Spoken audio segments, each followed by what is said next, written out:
Hi Earth Angels! Kamusta? Welcome back to Pinay Angel Tarot. This reading is a love message for no specific sign. This is for anyone, kahit ano man ang zodiac sign mo. General love reading, kaya maaaring mag-resonate o hindi. Pero pag nag-resonate, comment nyo para alam ko. Kamusta kayo guys? Comment present para alam ko nanonood kayo. So, ready ko lang yung mga cards nyo. Grabe, puro pera. Ba't puro pera naman to? Ano nangyari sa love? Okay, sa bottom of the deck, the overall energy is, wow, 7 of Cups, options, options, and options. Grabe, oh. So, una sa lahat, nakita ko yung energy mo dito, eh. You are someone who have many options, pero I feel like yung mga options mo, anytime you can connect with them. Mga suitor to eh, yung nakikita ko dito, mga, kumbaga, manliligaw. And 5 of Cups. Okay, meron kang ex eh. Meron kang ex. King of Cups. Mahal ka pa rin ng ex na yon. Parang gustong bumalik sa buhay mo nito. May nagbago sa kanya. Samantala ikaw ay tumitingin sa options mo. Yung ex mo ay napaka nilinlang ka. Yan yung narinig kong salita eh. Nalinlang ka niya. So, ibig sabihin, nagkunyarito na nagmamahalan kayo. Yun pala, nagmamahalan nga kayo, pero nagmamahalan din sila ng mga iba niya. Ng mga ibang babae niya. Grabe. Okay. Ay, sorry. Nagalaw ko yung camera. Okay, so ilagay muna natin to dito. So, yung cards mo dito, 9 of Pentacles, 8 of Pentacles, 4 of Pentacles, King of Pentacles, the Hanged Man, Woman, okay. Queen of Pentacles, the Magician, the Emperor, the Queen of Swords, the Six of Swords. So, ikaw, single ka dito. Focus ka sa finances mo. Meron nagbubukas na pintuan. Kita mo yan, oh. Opportunity, door to opportunity. You are loving yourself, taking care of yourself, and I'm hearing inner child. Minamahal mo yung inner child mo. Very practical na energy mo. At parang hindi ka makontento sa mga achievements mo kasi naghahangad ka pa ng marami pang blessings when it comes to your career, work, finances. The Hanged Woman, there's a certain sacrifice. Parang nafigo dito, nagsasuffer yung love life mo dahil pinili mo sa ngayon is yung kaperahan mo. At the same time, hindi ka naman nagsasuffer talaga kasi masaya ka sa ginagawa mo. Okay? Nagamit ko lang yung term na yon kasi sacrifice eh. Ibig sabihin, meron kang give up. Nag-iba yung, kung dati priority mo yung love life, ngayon ang priority mo dito ay yung career, stability, finances, at yung self-love. At sabi ko kanina marami kang options. So, masaya ka actually sa maraming options. Yan yung nakikita ko sa'yo. At meron dito, parang nag-iisip kayo na kung sino yung pipiliin mo, kung sino yung i-entertain mo. Yung iba kasi sa inyo, you are dating. So, ibig sabihin, iba-iba yung mga ka-date mo, kausap mo. Remember, this is a general reading. Maaaring mag-resonate, maaaring hindi. Timeless din to. So, pwedeng mag-resonate ngayon, pwede din sa near future, pwede din nangyari na to. Okay, anyway. So,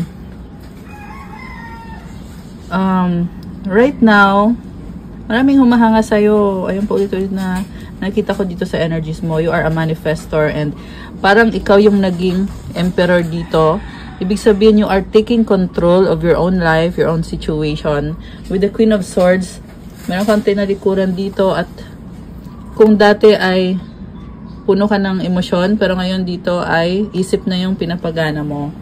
And you are also leaving behind something or someone. Posible nga ito ay nag-travel ka at tinalikuran mo yung isang sitwasyon or tao. You are making the most out of the blessings na meron ka sa buhay mo. Parang sinasabi mo dito, ba't ako magpapakastock dyan sa sitwasyon na yan o sa lugar na yan? Eh, ang dami-daming blessings. So, bakit hindi i-embrace ko lahat? Subukan ko lahat? Kaya, marami sa inyo ay nasa dating stage kayo. Also, at the same time, very healthy yung nakikita ko sa'yo ngayon. Kasi, alam mo yung priority mo, alam mo kung anong gusto mo ma-achieve sa buhay mo. You are also an action taker with the Emperor card. Sabi ko nga, you are taking control of your own life. Siguro hindi mo in-expect tong mga energies na to, nangyayari na lang. Kasi I feel like nanggaling ka sa isang situation na kung saan ikaw ay nasaktan. Yung nga yung dahilan kung bakit ka meron itong card na to, moving towards Camera Water, 6 of Swords energy. Ayan, mag-isa ka dito, nasa bangka, o you are leaving behind something. And I'm seeing also na nababalanse na yung sa isip mo. Meron kasing na-download ako lately na yung pag nasa isang lugar ka, bumabalik yung inis, yung galit na nararamdaman mo dahil sa nangyari sa situation mo or dahil sa ginawa ng taong yan. Pero ngayon, at ito ka, you have a healthy mind. Kasi you are letting go. You are not attached to anything. You are not attached to any outcome. Kumbaga, kahit anong mangyari, wala kang expectation. Kaya, ang gaan ng aura. Wala kang pinanghihinayangan, sa totoo lang. Nakakatuwa naman.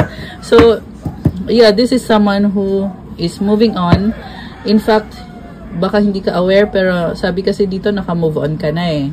Ibig sabihin, you have gained your power back. So, yung energy mode na binigay mo sa taong yon ay ngayon, nakuha mo na. Nasa iyo na ulit. Congratulations. Nakakatawa naman. Samantala, yung person mo dito, tingnan natin pagsisisi yung nakikita ko the Wheel of Fortune. Okay. This is a card of leadership, expansion. Parang na-feel ko gusto pa rin yung kumonect sa'yo. 4 of Swords. Wala namang action So, naging pabaya. Page of Swords. Mahilig tong mag-stalk. Okay. Queen of Wands. So, this is someone na very charming.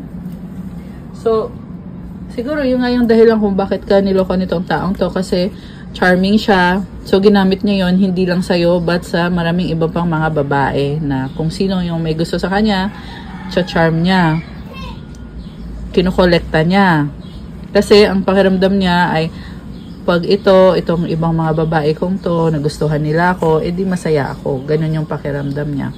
Pero ngayon, nakita ko dito is gusto niyang mag-take ng action para ipakita sa'yo na gusto ka niya at gusto niyang mag-commit sa'yo. Yung nga lang, inisip niya dito na wala kasing pag-uusap dito Ayan nakahiga yung 4 of Swords. So, siguro, I feel like this person lost the chance, lost the opportunity na para kumonek sa'yo. Nawala na yung chance niya. Goodbye. lalo na guys, kasi yung mga lumabas kasi sa energy mo dito is you are focused on yourself. You are loving yourself. And marami kang blessings sa pera. As in, tingnan mo naman ayan yung mga bilog-bilog na yan, yung mga pentacles na yan. Gold coins yan Ayan, gold coins. So these are blessings. Nabibiyayaan ka. Kasi na-cleanse mo sarili mo, na-heal mo yung sarili mo. Okay. So, itong person naman, ano pa ba? Ano pa bang ganap dito sa person na to? Tingnan natin. This is a player and this is also someone na nag-focus din siya sa trabaho niya. Meron na tong wait lang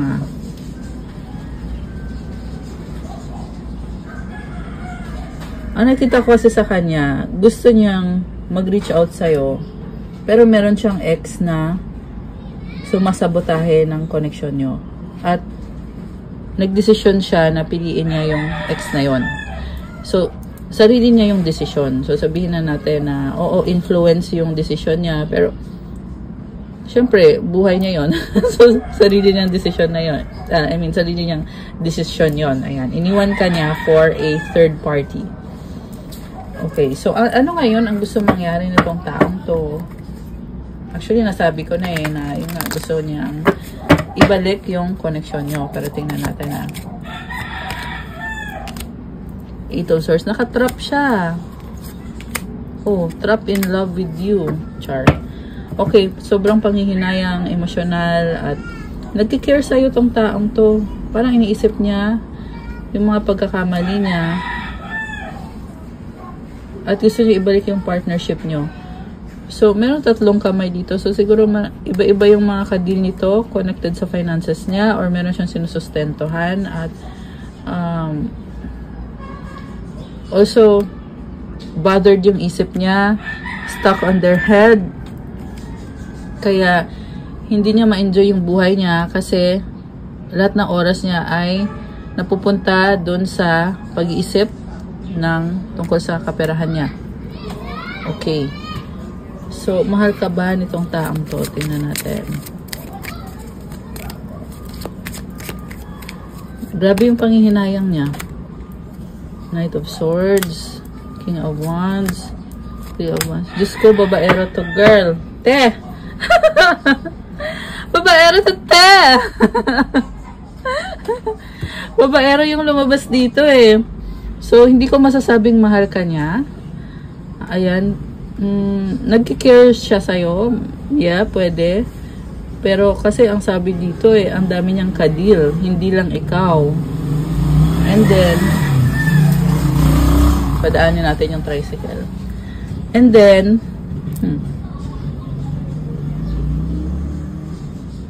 alam mo kahit ganyan siya, alam din niya kung sino yung gusto niya. At feel ko nga na ikaw nga, ito, Four of Wands. Ikaw nga yung gusto niya. Kahit babaero siya. Pero syempre, hindi ko sinasabi yun na, hindi ko sinasabi yun para balikan mo tong taong to ha. Babaero is babaero. Diba? Buti nga at natanggal mo na yung energy mo sa taong yan. Kasi nag-call back mo na yung power mo. Okay. So, pero sa totoo lang, hindi ka pa rin maalis sa isip nitong taong to. Ito pa rin yung iniisip niya, oh. Four of Wands, commitment, wedding. Okay, ay. Okay, ayan. Gusto ka niya. Six of Wands, Page of Pentacles, Five of Wands. Ano yun ko is maraming tumututol at maraming magagalit, magkakagulo-gulo. Okay, daming tao, oh. Pero, magtatry siya mag-focus sa'yo. Pero hindi niya kaya. Tinatry niya mag-focus sa'yo lang. Kaso lang, nagsastruggle din siya kung paano magre-reach out sa'yo. Kasi parang magkaiba kayo ng ugali, magka-clash kayo. Merong competition din. Tsaka ma-pride din yung nakikita ko sa person mo. So, dahil sa pride niya, he refuses to reach out thinking na dapat ikaw yung maghabol sa kanya kasi charming siya, te. At marami siyang options. Yung nga lang, sad to say na hindi ka nga naghahabol sa kanya kasi hindi mo naman siya kailangan. At siguro, ganun yung tingin niya sa mga babae na kung may gusto ka, dapat ikaw yung magpunta sa akin. Pero, unfortunately, hindi mo ginagawa. Okay? Hindi mo yung ginagawa. Kaya ito siya ngayon, parang nag-iisip siya na paano kaya magkakaroon ng harmony sa inyo. Parang pinakonsider niya ulit yung mga strategy. Strategy yung narinig ko eh. Ibig sabihin talagang may pagka-manipulative tong taong to. Strategy yung iniisip niya. Ten of Swords. Yeah, they backstab you and aware siya. At hindi niya maalis yun sa isip niya. Hindi niya mapatawad yung sarili niya. So, siguro nga hindi din siya nanghingi ng kapatawaran sa'yo sa panuloko niya sa'yo. Kasi una sa lahat, paano niya mapatawad yung sarili niya kung sa'yo hindi siya nanghingi ng sorry. Diba? So, kaya nakikita ko dito na hindi maalis sa isip niya. Pero malakas pa rin ang confidence itong taong to na alam niya kung anong gusto niya. Pero, ewan ko lang guys, maraming gumugulo dito sa taong to. Kaya, sa ngayon, hindi ko nakikita na buo yung loob niya or na walang makakapigil sa kanya. Hindi ko man nakikita yun sa ngayon. Ayan. Kasi sa ngayon, yung lumabas kasi dito, ang dami eh. Ang daming kakonect nitong taong to. And then, the moon, mayroon din something dito na gusto lang niya na isipin ka, mag-isa lang siya, pero hindi naman siya nagre-reach out. So, yeah, ganun lang yung ginagawa nitong taong to. Okay. Outcome, the tower. So, sinasabi na ni Universe sa kanya, hoy, ano ba, gising na! Ginigising na siya ni Universe. Okay. Seven of Wands and the King of Swords. Oh, ito trying na siya mag-focus. So, kanina ba sabi ko hindi siya makapag-focus. Ito ngayon nakikita ko trying to really focus. And this is also someone na kakaiba siya. So, parang gusto niya magtanong sa iba na kung paano niya susolusyonan yung problem niya. Pero very unique tong person na to eh. Ten of Cups. Girl, in love sa'yo to. Ba't ganon? Ba't ganon? Babaero na in love sa'yo. Queen of Cups and the Fool. Mahal ka daw niya. Okay, Nine of Cups. Nagbabalik. Itong taong ito sa iyong buhay. Kasi dati, ikaw naman yung nagpakita sa kanya ng tunay na pagmamahal. Ang nakikita ko kasi dito, ngayon na siya natatauhan kung ano talaga yung ginawa mo sa kanya or kung anong klase ng tao ka. Pero, unfortunately for this person, pinapakita din sa akin na it's too late. Nakakaloka. It's too late to apologize. Kalokate. Okay. Height, climb mountains. Freed. Okay. So, nahihirapan siyang abutin ikaw. May hagdanan, oh. So, kung babalik siya sa buhay mo, it will take sincerity talaga from this person. Kailangan maging sincere siya sa'yo. Kung yun ang gusto niya. Freed. Okay. Ang nakita ko ikaw eh. Chill na chill ka lang. Kasi feel mo malaya ka. Feeling ko din sa person mo ay nagdi-detox. Nagdi-detox siya. Ibig sabihin, tinatry niyang ayusin yung sarili niya. Untie the knot, read an inspirational book. Wow. So, Red Rose. Okay. Very fiery and passionate. Yung attraction na sa'yo is really strong and parang in-entice siya to connect with you. Parang ano to, very observant person. Na-inspire din siya. Yung energy mo kasi, na-inspire siya because of your energy. Parang nakikita niya sa'yo yung good energy. Okay. Merong gumugulo sa kanya na unti-unti siyang naliliwanagan. Getaway days in the car. Okay.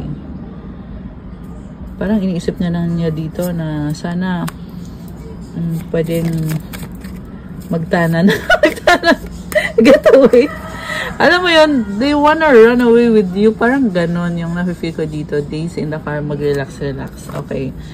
Pressure, take a deep breath. Oh, parang kinakabahan, ninenervyos. Okay, nape-pressure. So, yun, tinitingnan ko kasi yung mga energies nitong person na to eh. Hater. Oh, who is this hater? I hate nothing about you. Merong nagsustalk, naghahanap ng, pwede to ibang person na, yung iba sa inyo guys, meron kayo, maliban dito sa taong to, meron pang ibang nagsustalk sa'yo na tinitingnan kung ano yung mga mali sa'yo kasi hinuhusgahan ka. Gagamitin laban sa'yo. Ayan. Stalker, oh. Stalker, minomonitor ka. Emotional ngayon, yung stalker na yan. Kinakain ng inggit.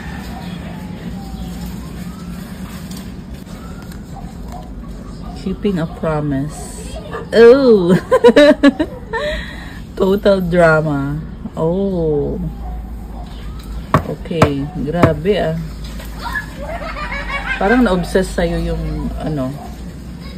Merong energy ng someone obsessed sa'yo. Pwede din tong the same person lang na sinustok ka.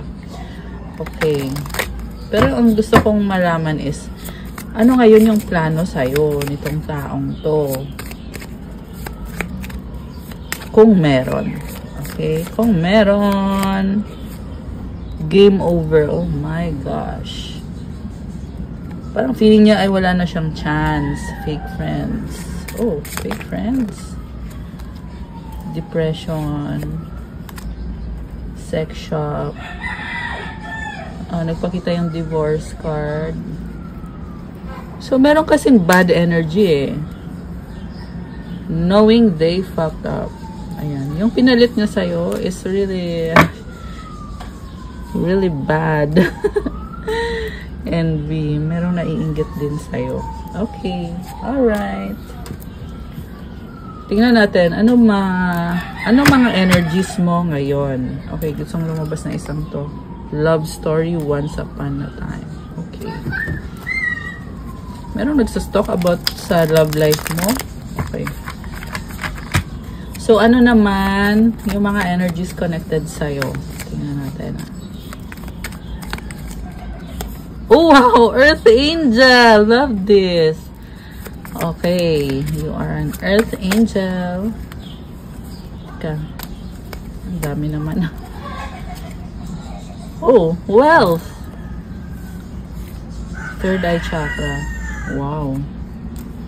You have wealth energy. You are very blessed. You have a healthy mind. Lumabas din naman to sa reading natin eh. Sabi sa'yo eh, gold coins yung nakikita ko, diba? Itong mga pentacles na to. Ito oh. Ayan. So, comment, claim wealth. Ito, i-claim nyo to guys. Claim wealth. So, malakas din ang intuition mo. Andito yung third eye chakra. You have a healthy mind. So, these are blessings. Ayan, blessings. Lagay mo dyan, I am an Earth Angel. Okay. So, gusto kong tanggalin. Gusto ko i-clear tong mga cards muna. Kasi kukuha ko kayo ng angel numbers.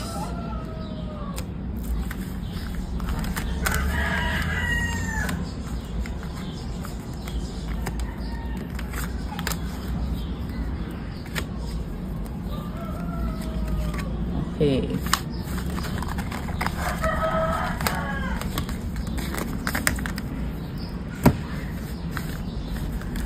You are glowing up. Nag-glow up ka. Maraming nagkakagusto sa'yo. Maraming natu-charm sa'yo. And ang nakita ko sa energy mo, you won't stop until makuha mo yung mga desires ng puso mo. Okay.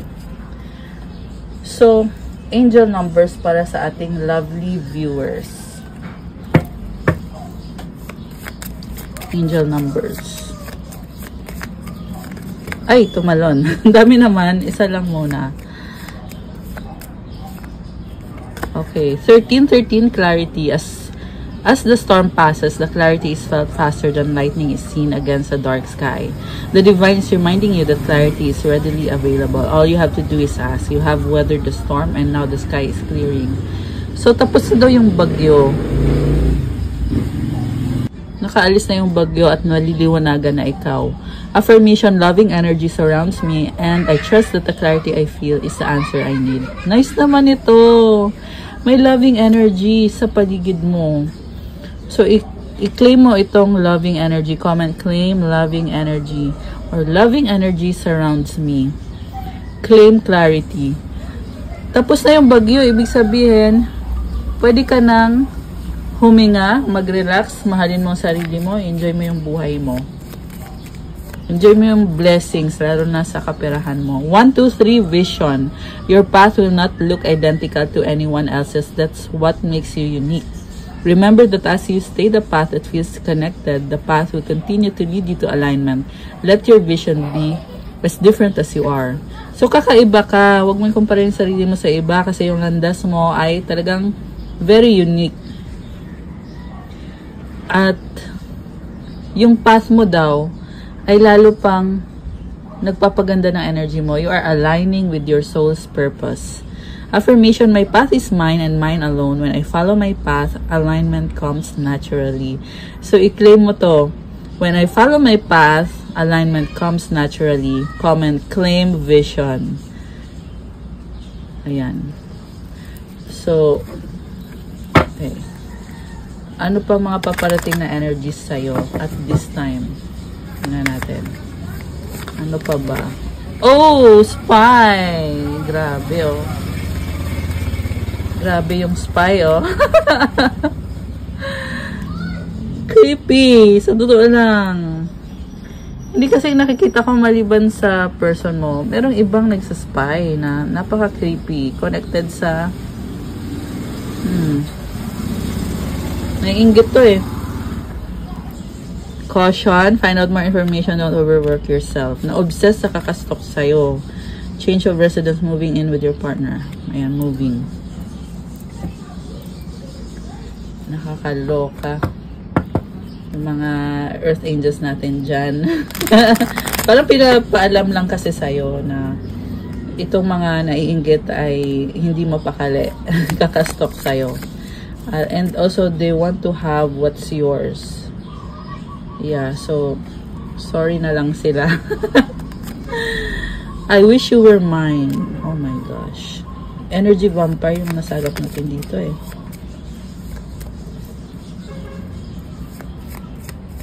Laging nakaabang. I need to sort things out first before I can come to you. Grabe. Fish. Okay. Opportunities. Mountain. Stork. Okay. Merong travel. Movement. Happiness. Wow. Ganda ng energy mo. Yun lang yung ano lang dito. May panggulo lang dito yung mga nagsustok sa'yo na energy vampire. Pero, all is well. Ano, feel ko yung freedom mo eh. Talagang in-enjoy mo yung freedom mo. In-enjoy mo yung life mo. Tsaka yung person na hindi maka-move on sa'yo. Ay lumabas sa reading natin. So, ano pa bang mga love energies connected sa'yo? Tingnan natin. Love energies for our lovely viewers. Spirit. Your spirit is about to be sublimated. Observe, notice. Said siya na may dumaan. Notice all the noteworthy things in your relationship. So, kindle every relationship has those magical moments that can be rekindled. Okay.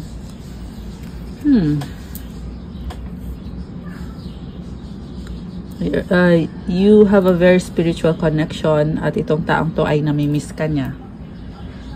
Ayan. Okay, guys. That's all sa ating love message for today. Thank you for watching. Pa-like pa ng video, comment kung nagustuhan nyo, subscribe, and hit the notification bell. Sa mga nagtatanong about private reading, you can book it through message nyo ko sa Viber or sa WhatsApp para mas mabilis. Nasa description box po yung contact details. And check out my Instagram if you want to start your crystal journey. May mga crystal bracelets, marami at iba-iba, tutulong sa'yo sa mga manifestation mo. For love, attract money, wealth, prosperity, abundance, at marami pang iba. So, tingnan nyo na lang po doon at i-message nyo na lang ako at pa-follow din ng Instagram ko kasi kailangan ko yung support nyo. Thank you, Earth Angels! I love you guys. Have a good night. God bless you all. Stay safe and see you again soon. Bye!